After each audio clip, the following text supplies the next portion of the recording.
Games, Brains Are Banging Life here with 10 things we hate about black metal. Before you start slamming the keyboard with your head, because you can't believe we're going to say something negative about black metal, go and check out 10 things we love. We are both massive fans of this genre. It has shaped our musical lives to date, from the early days of Cradle all the way up to things like Carrick Angren in the modern day. But of course, perhaps more than many other genres, it has a lot of negatives. And we're going to go through them now. So you started with love. I will start off the hate. Easy one. Gatekeeping.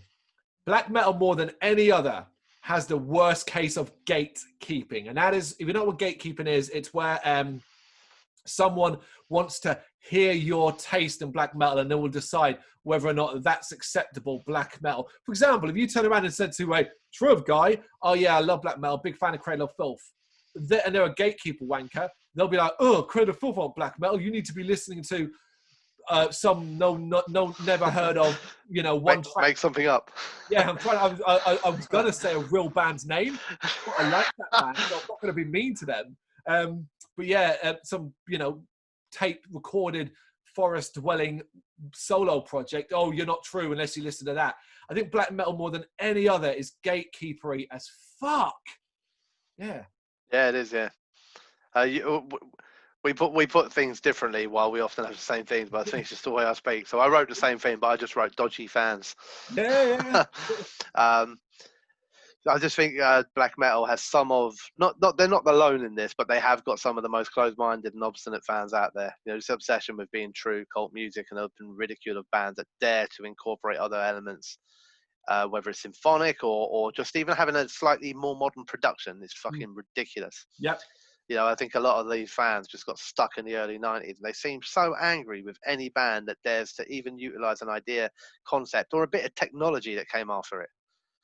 Yeah. Mental. Sort your lives out, you fucking lunatics. You kind of covered a few of mine and one again. Sorry. I always write too much. Well, I'll reword them as I talk, but I'll just throw this out, continue what I said before, and it ties into the fan things. But generally, honestly, if you're still one of these people, and by now you have to be in your 30s, 40s potentially, who still say stupid shit like Cradle of Filth on a black metal band, still to this day, if you're still doing that, honestly, who's listening? Who cares? Just like shut up, basically. I agree. And so much so that I have a whole disrespecting Cradle one. And I wrote, fuck you. I love Cradle, and yes, I do class them as a black metal band.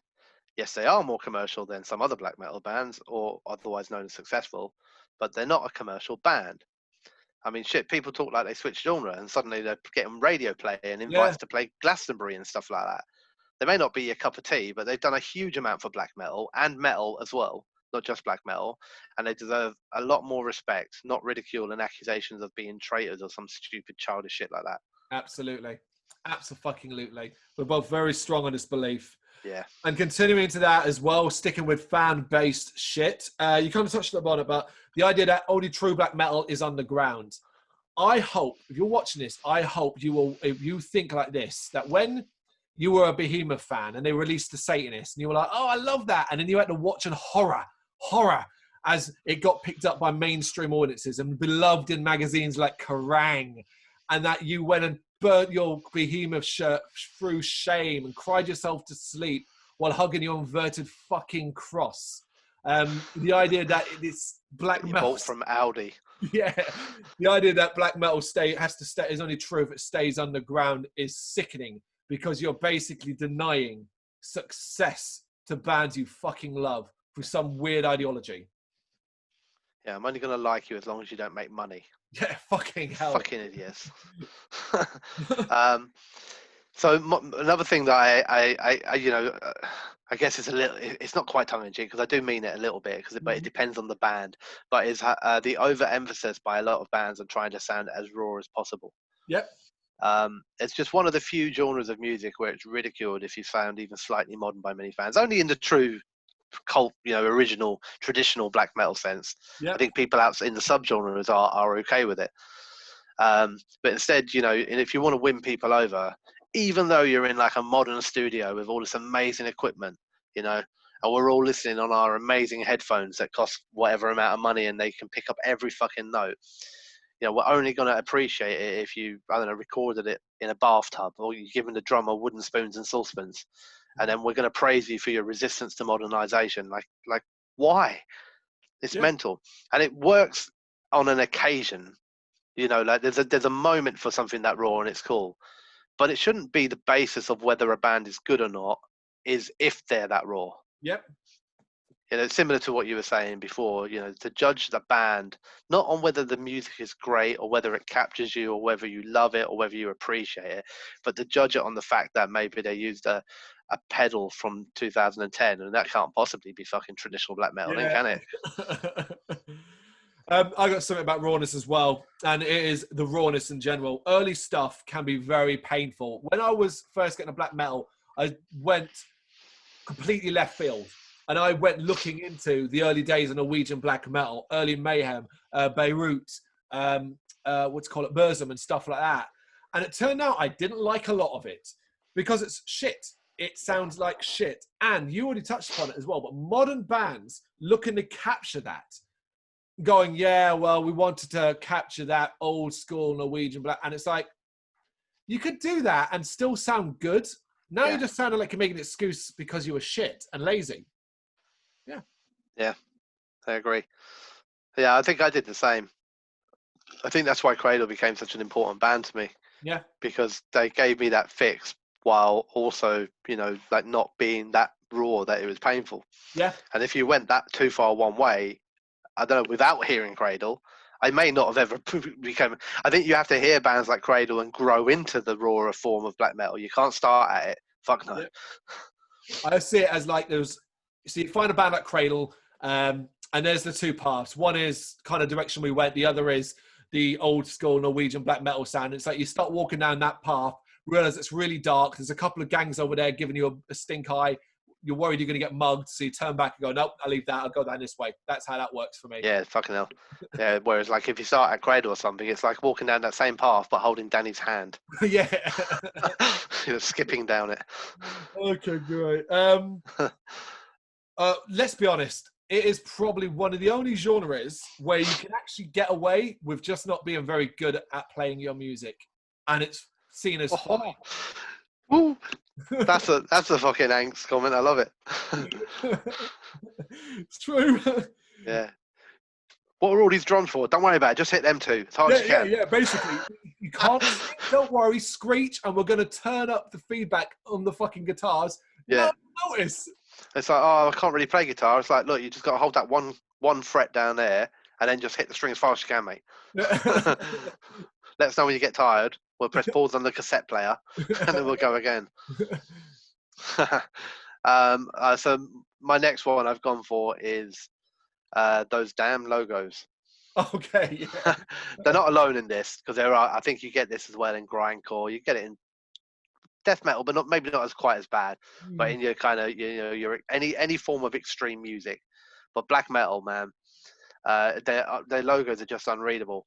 And I don't know if you've ever seen it, but you probably have. But there's that meme that goes around, which is basically a picture of a leafless bush. So it's just a bunch of twigs everywhere. Yeah. And it's like, this is my new black metal band. Name the black metal band. But it's so accurate.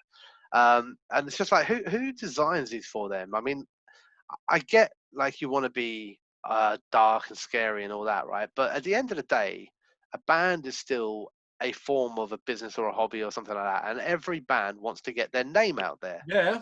So how the fuck do you get your name out there when I can walk around wearing your shirt, and not only can I not fucking read it, but I know who you are, but what is it? Other people looking at my shirt and going, "Oh, who are they?" Yeah. They're like, "Oh, I don't know." Oh, yeah. It doesn't make any fucking sense. Yeah. Yeah. When we previously done festival talk throughs and we've forgotten bands on the Bloodstock page, and they have the band's logo up, and we're like, the fuck is that? Yeah.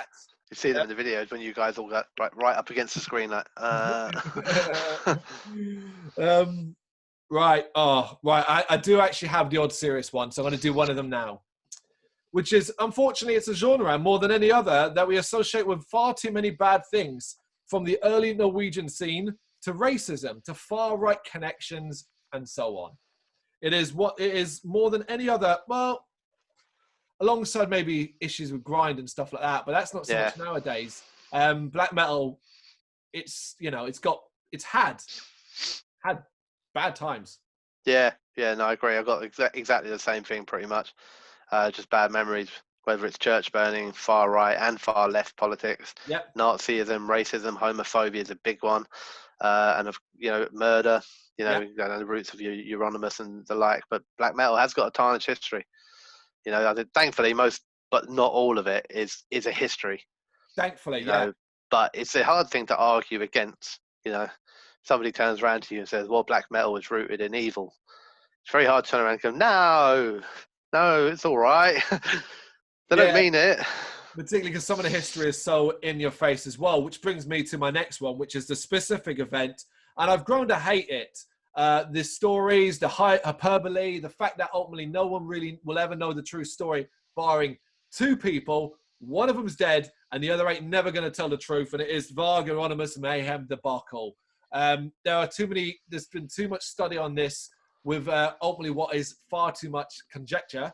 Yep. And it's one of those where I worry, particularly after the Lords of Chaos movie, although it's a good film, it is a dramatic reenactment and should be taken with a massive pinch of salt, that what we end up doing is romanticizing not just the people involved, not just the story, sorry, but the people involved.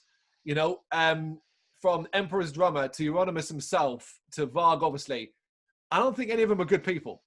Any of them are good people in any way, shape, or form. So let's maybe not go wow at that. Yeah, it definitely taints it. I mean, my wife Gemma is very big into true crime. Yeah, and she listens to a lot of podcasts, and this has even been covered on those podcasts. Like a couple of Americans sitting down talking about true crime, and they're doing all these serial killers and that. But then they've done all episodes on this whole thing, which seems a bit left field. But if we want black metal to be known or remembered for anything, it's not that. Yeah. What have I got? Have I got any more serious ones? Let's do another serious ones. I guess I kind of mentioned this in the love one, but it's kind of, I guess it was more about my love of the subgenres. But I guess in a way, I looked at this as a thing that is quite sad and to dislike as well, which is the fact that the truest form of black metal, to me, really struggles to hold up now to its subgenres. Mm-hmm. I think it's been left behind. I think that it lacks variety when they try to be too traditional and try to be true. There are no surprises anymore. If there ever was one, if you said to me, like, what would the next Immortal album sound like? I already know. What's the next Abbath album going to sound like? I already know. It's become predictable, and it's just been massively surpassed by the bands who dared to walk away from the true side of it and be a bit more expansive.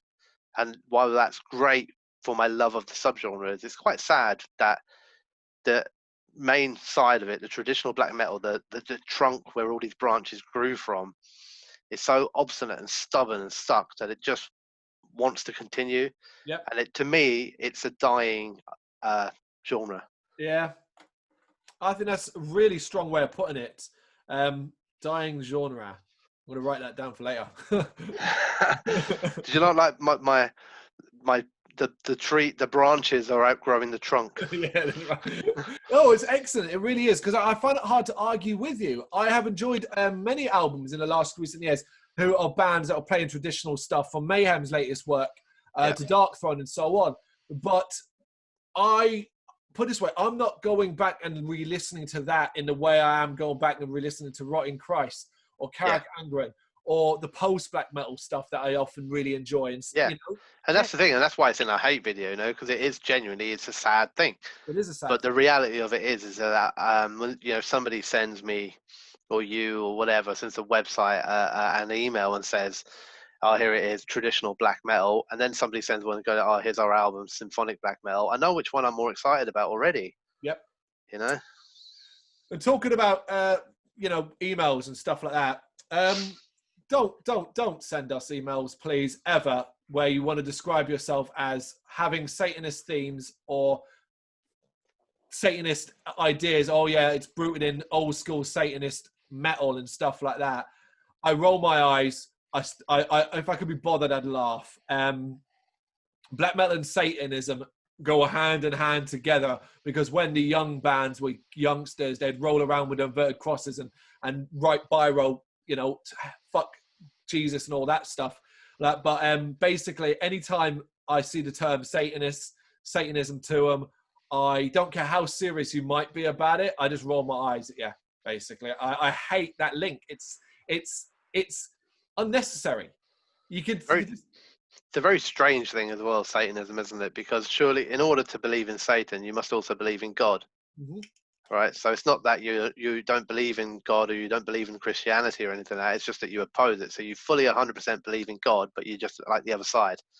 What it really is for me is that black metal at its core is predominantly often anti-religion, right? That's a major part of it. Yeah. That's cool. No one's asking you to change that, but we wouldn't get emails and people wouldn't describe their band as being a Christian black metal band or a we believe in God, we love Jesus black metal band. They don't have to. But I mean, it's not something I'm massively familiar with, but while I was doing research for this, the whole subgenre of unblack metal kind of came up, which I've not really come across because I've never seen anyone describe themselves as it. And maybe they don't. Maybe it's what we're doing. We're calling them unblack metal rather than them calling it themselves. But it's strange, isn't it? It's music to us. It's black metal. It doesn't matter if your themes are I love God or I hate God. It's still just black metal. Yeah, that's it. Sell it that way without the word Satan, because we're not fucking 12. And if you are 12, we're an over 18 site. Go to bed. Yes. Okay, so I think I'm probably getting into a bit more tongue-in-cheek now. So, although I mean it all, but it's a bit more tongue-in-cheek. So the first one is stop messing with spelling. All right. I mean, OV instead of OF is annoying me for a start. KVLT. Oh, Gewalt. Yeah, but I mean, I've done a lot of research on this shit, and when I say a lot, I mean about 5 minutes on Wikipedia. And that's meant to be apparently the black metal way of saying cult. Yep. Right. And then TRVE instead of true. True. And I am a grammar Nazi anyway. I know that. I'm all right with that. I'm happy to be. If we don't have people like me out there correcting people's fucking spelling, then we'll all just be writing gibberish, won't we? Yeah. So, but I read up on this, and apparently it's used to try and make the word look more Nordic, so Norwegian sort of styled. Fair enough. But for me personally, it makes them just sound silly, especially when you get a band that aren't from Norway. Like a band I absolutely adore, which are from, I'll probably get it wrong now, it might be China, it might be Japan, which are Dark Mirror of Tragedy. Okay. And the Ov is spelled OV. Yeah. And if you put that in your name to make you sound more Nordic, but you're not from Scandinavia, it kind of seems not really worth it for a start. I know you're not from Scandinavia. It's kind of wondering. But the other thing that annoys me about this when I was looking it up, right, is that the Norwegian spelling of cult is KULT. But we still decided to switch the U to a V. Oh, such nerds. To make it so we wanted to make it more Nordic, but we'll stick a V in there though. And it just annoys me. It's like you said, it maybe there are some reasons out there that bands have to do it that are. I'd love to hear a legitimate argument for it, but to me, it's like, it's a 12-year-old thing again. It's like, what am I doing here? I'm going to change the OF to an OV. Yep. That's going to make me look more satanic or something. And it's like, no. It just No, makes me go, oh, you spelt that word wrong, mate. Yeah, it's fucking dumb. Yeah. This is a bit of a serious one. So I actually just wrote the words. I was looking at it for a while thinking, what did I mean by this? But I think I get it now. Won't somebody think of the children? Now, it's mainly not so much things I have about black metal, but more the reaction to black metal.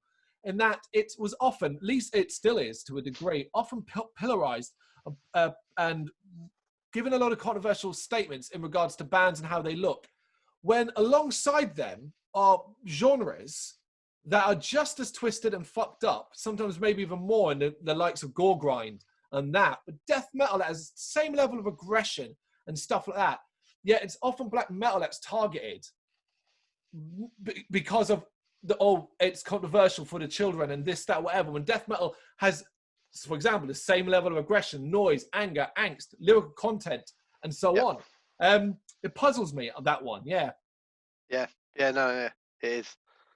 It is definitely everyone's favourite kicking tool, It but is. they don't help themselves sometimes. Oh yeah. And I'm gonna give a good reason why they don't help themselves right now, and that is cheesy band member names. All right, a little bit of me occasionally likes this, I must admit, but mostly when I look at this stuff, it's like, oh my god, oh, who's in the band? Let me get the lineup down. Oh, fuck off! Are you really called that?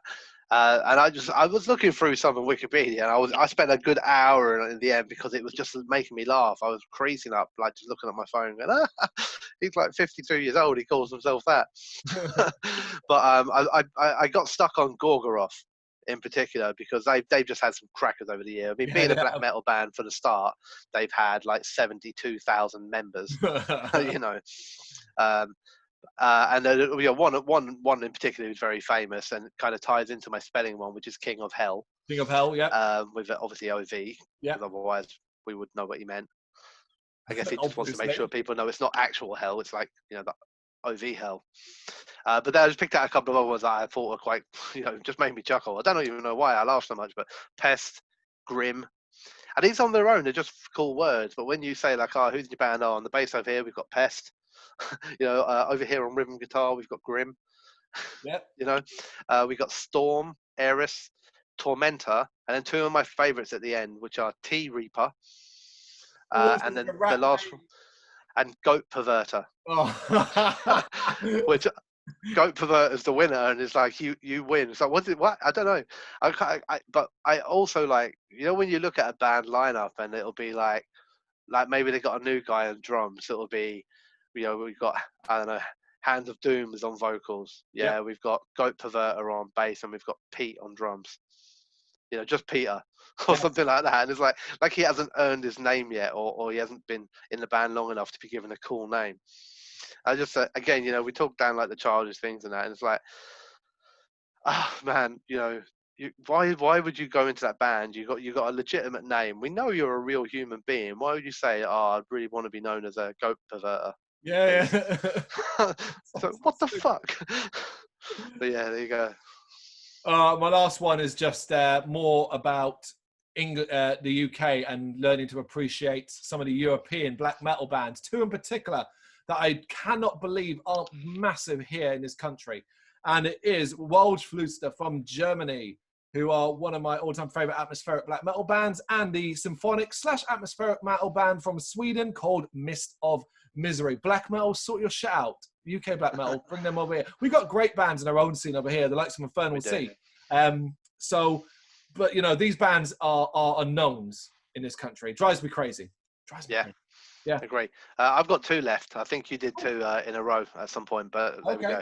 So, but none of them are particularly serious. But there you go. They are true though. And the first one of these is you can't watch them in daylight.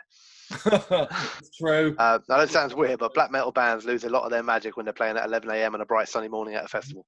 Yeah, it just doesn't work as well. It just sounds better suited to indoor venues anyway, or caves. But there's something wrong with watching corpse painted up guys screeching about the burning of Christianity on a beautiful sunny day with sunglasses on. Yeah. I guess it's quite, although I do guess it's quite black metal that they can only perform in the dark. So that's kind of cool. Problem is when you go to a festival in like July, August time, darkness 8 till 9 o'clock at night. Nah, and the thing as well is like you said earlier on with maybe with Dimmu, with Behemoth, with those bands of that stature, they're the guys that will potentially have an opportunity to be on, after dark. Yep. If you're a younger up and coming band, the chances are, unless you're lucky enough to be in a darker tent or a bit of shade or something like that, for the most part you're going to be on the main stage in the early hours of the day. Yeah. And I think we saw I can't even remember who it was we saw, and they're a band that we both like, British black metal band at Bloodstock Festival who played. They opened up the stage one of the days. A couple of years back. I can't remember who it was. Was it Winter Phylith? I don't think they were. Yes, it was. Yes, it was. They were on like 12 midday or something stupid. Yeah, something like that. Yeah. It might not have been open yet, but it was early on, wasn't it? And it was quite a windy day as well. And it, what they don't go down the whole painted face look or anything like that, but the sound, it was like it needed to be in a smaller confined space. Yeah. So there you go. Yeah, bands that we can't look at in the daylight. One Sucks, of my man. one of my strongest memories of that idea was Bloodstock a couple of years back. I can't remember if you might have been at 1349. Played at like 2 PM, corpse painted up, full on leather spikes and all that, and it was baking hot in the sun. And it's like it was good. It's 1349, but like it loses a lot, man. Yeah. I mean, we had it last year, although not to the same extreme. But when the fucking mental rain and the clouds and the wind dispersed and Cradle got to play, the sun was so bright that Danny was in all of his stuff, but with sunglasses on. Glasses. You know what I mean? And it's just not quite the same when you see the undead walking about on stage wearing a pair of Paco Rabanne shades. I love it. All right, so my last one then to finish up is black metal bands not being particularly photogenic. I'm pulling my phone out purposely on this because I have one particular picture which I'm going to refer to, but some of the imagery is atrocious, I think, personally. There are bands with great makeup and bands with bad makeup, for a start. I personally have always really disliked Abbas makeup. The only thing that came from Abbas makeup is the memes. That's it. Nothing else. Yeah, the pictures of the dogs that have the same face pattern. Oh, yeah, okay, yeah. And I don't know why, I just, it is what it is. But then there are other bands like Behemoth, which I've always really liked. I think like their image is fucking insane. I think it's brilliant. But my dislike is not so much about their corpse paint, it's more from their photo shoots. And I guess partly it's the thought of what we know is happening in real life, which if you're at a photo shoot, it means that you're standing in front of a white screen and there's a person there going, give it a bit more of this, or a bit more growl. And most of these pictures turn out absolutely fucking shocking. And this one in particular, which I'm sure you will have seen before, which I'm not sure, I'm hoping it will come up quite good on here. Oh, of course, yes. Of course. And what's really happened in that picture is somebody's gone, I don't know, like more carnal, and he's gone, I'll get down a little bit. And I just think, like, what the fuck, man? How can I sell that to people who go, no, this is serious stuff here. This is, let's see him. That. And they're like, most people are just going to go, yeah, right, fuck off, mate. You're weird. It reminds me of that awful early promo picture of Cradle of Filth for the first album in the graveyard. And it looks like it was done on a Polaroid, and it's just, and the makeup's like, terrible. I don't know, man. I mean, maybe back in the day, maybe it worked or something, but I don't know, maybe we're all more clued up now. But we know that those two geezers weren't standing in the woods doing that. Mm-hmm. You know what I mean? They probably had 14 different fucking versions of the leather pants to try on, and then we're like, right, come back here, let's put a bit of blush on you. Oh, no, it's a bit too dark there. Let's pale you up a bit, right? If you stand there, no, you come at the front. Oh, you're hiding his arm stud, so just duck down a little bit. And then they put it out, and it's like, this is who we are, and it's like, it's fucking not though, is it, bruv? It's incredibly professionally. You got to get your makeup off now because you got to go Starbucks and pick up a fucking mochaccino iced latte on the way home. Stop pretending. It's in the music, not the picture. Oh, fucking funny, man. That's funny. Oh, there you go. That wasn't as rough as I expected. Nah. Do you agree? Tell us what some of your things are in the comments. Thank you very much for watching. You can check us out on gbhbl.com as well as on Facebook, Instagram, Twitter and Tumblr. Go to Patreon and help us out over there. That's patreon.com/GBHBL, as well as Big Cartel, where you can find some of our merchandise. We have a podcast running on SoundCloud and Apple Podcasts. And of course, if you like this video, do us a favour, hit the subscribe button and help the channel grow. Games, horror and heavy metal. What else is life for?